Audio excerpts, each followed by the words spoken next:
Saya masih berbincang bersama Bapak Wijayanto Samirin, pengamat kebijakan publik. Ini kemudian topik yang sangat hangat sekali, Pak Wijayanto, terkait dengan tren penyaluran PMN secara volume dan juga intensitas.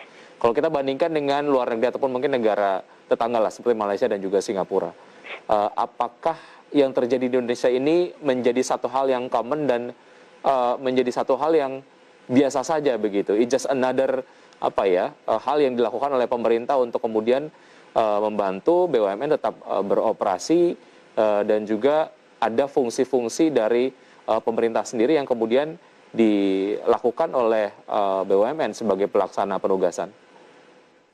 Ya, jadi membandingkan itu ada dua ya, paralel dan seri ya. Kita membandingkan Indonesia bisa dengan negara lain atau bisa membandingkan Indonesia dengan Indonesia dari waktu ke waktu. Kalau kita membandingkan Indonesia dari waktu ke waktu, kelihatan sekali ketergantungan kepada PMN ini makin besar. Baik itu secara nominal maupun secara relatif terhadap APBN. Nah, kalau kita bandingkan dengan negara lain, agak sulit. Karena negara lain itu mempunyai platform ekonomi yang berbeda dengan Indonesia.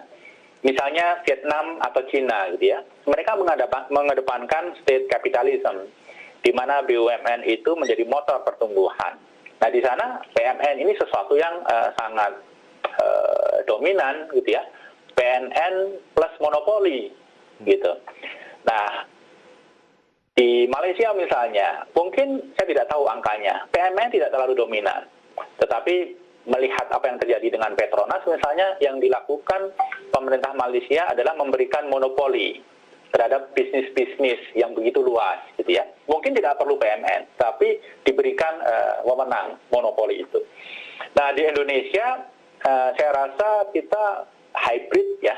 Jadi ekonomi kita liberal, tetapi memang ada unsur gotong royong, ekonomi Pancasila, dan lain sebagainya. Jadi kita di tengah-tengah. Tapi kalau membandingkan Indonesia dari waktu ke waktu, nampak sekali kita makin tergantung kepada PMN. Mungkin nggak BUMN kita tidak tergantung dengan PMN suatu hari nanti, Pak Wijayanto?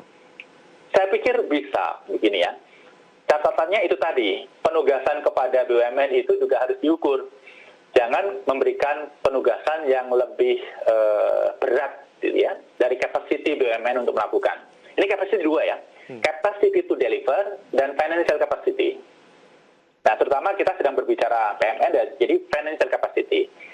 Nah, kemudian yang kedua, mulai perlahan disapih, gitu. Jadi, jangan 100% PMN, tapi 75-25, 50-50, 25-75.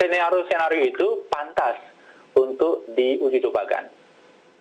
Baik, saya ingin mengukur efektivitas dari penugasan yang dilakukan oleh pemerintah kepada birokrasi ataupun kementerian juga lembaga dan juga kepada BUMN. Mana yang lebih efektif menurut Anda, Pak Wijayanto? Jadi begini, ada hal-hal yang tidak bisa dilakukan oleh BUMN. Tapi ada juga hal-hal yang tidak efisien kalau dilakukan oleh birokrasi.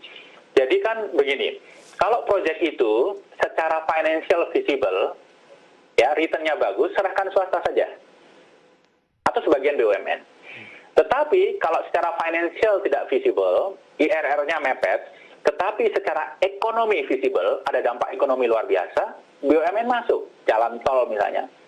Tetapi kalau proyek-proyek yang economically nggak visible, financially apalagi, tapi ini penting bagi hajat hidup orang banyak, misalnya layanan kesehatan gratis, kemudian keamanan, kemudian ini, itu dan sebagainya. Nah, ini tugasnya birokrasi, Kementerian Pemda dan lain sebagainya.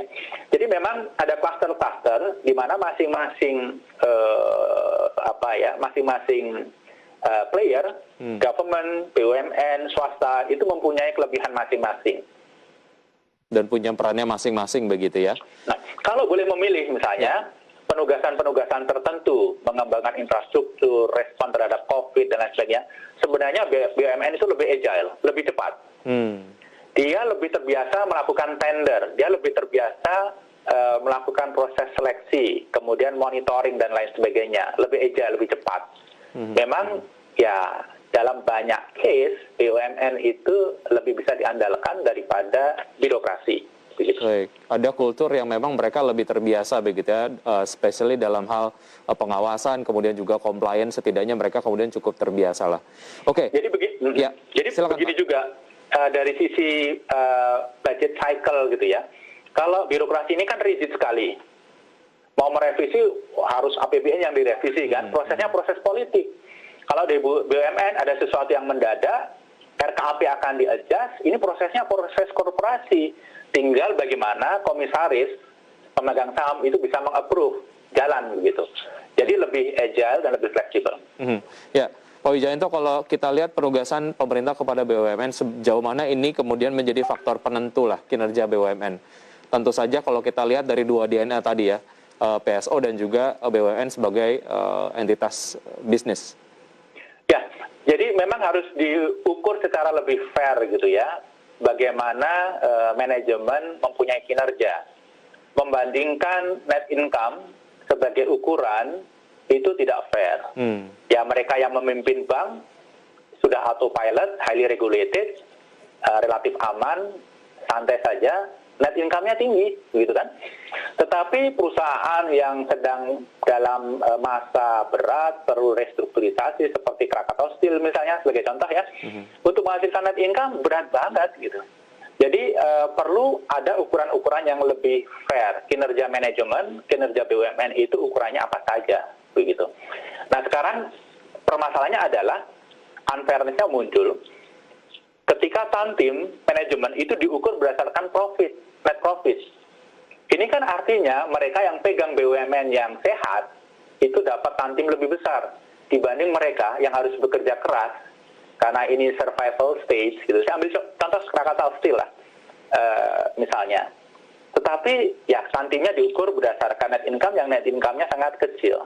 Jadi seharusnya yang diukur bukan hanya hasil akhir tapi delta yang di-create oleh tim manajemen terhadap entity bisnis yang dia pimpin.